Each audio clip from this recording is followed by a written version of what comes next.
Bonjour, hier soir, vous l'avez malheureusement constaté, un épisode climatique extrêmement violent s'est abattu sur Saint-Médard-en-Jalles, un orage de grêle extrêmement fort qui a touché toute la ville, mais plus particulièrement certains quartiers dont Gajac, Corbiac, Village Expo, pour ne citer que cela.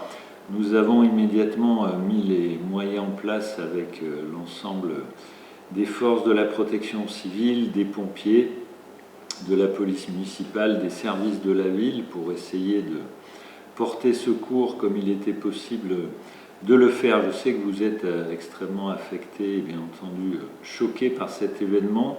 Nous avions mis en place un numéro d'appel soutien psychologique, un numéro d'appel également pour les renseignements administratifs, notamment tout ce qui touche à vos assurances.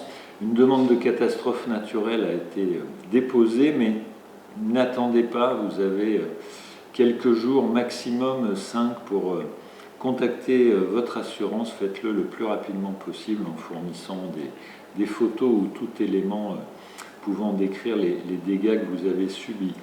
Nous avons également ouvert le COSEC pour accueillir ceux qui étaient en difficulté de logement. Nous travaillons, Ville CCAS a contacté également un certain nombre d'hôtels. Vous pouvez également, par votre assurance, bénéficier de nuitées d'hôtels prises en charge par votre assureur. N'hésitez pas à les solliciter.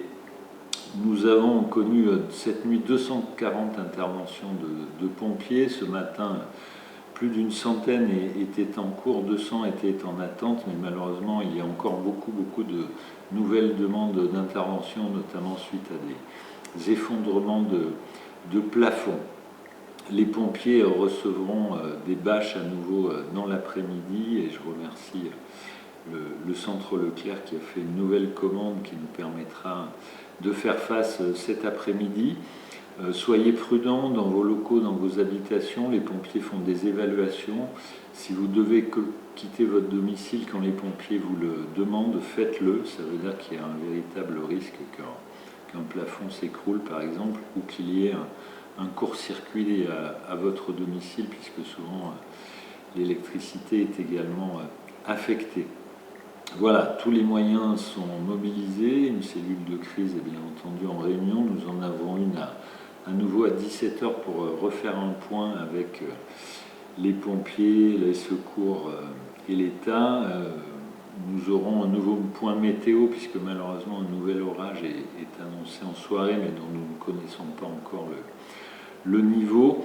Vous trouverez l'ensemble des informations nécessaires sur le site de la ville ou sa page Facebook avec les numéros à contacter, les démarches à suivre. Je vous appelle bien entendu à la plus grande prudence, attention sur les toits, attention sur les routes.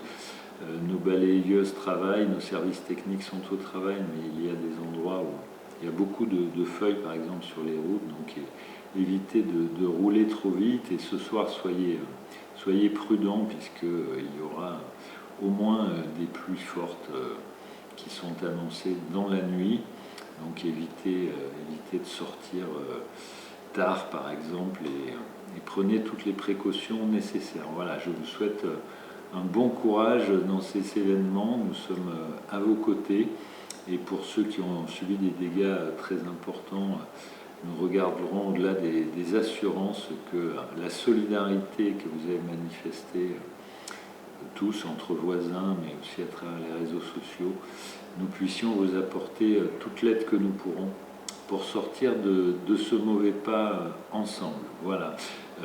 La bonne nouvelle, c'est qu'il n'y a pas de blessés à déplorer à l'issue de cet événement.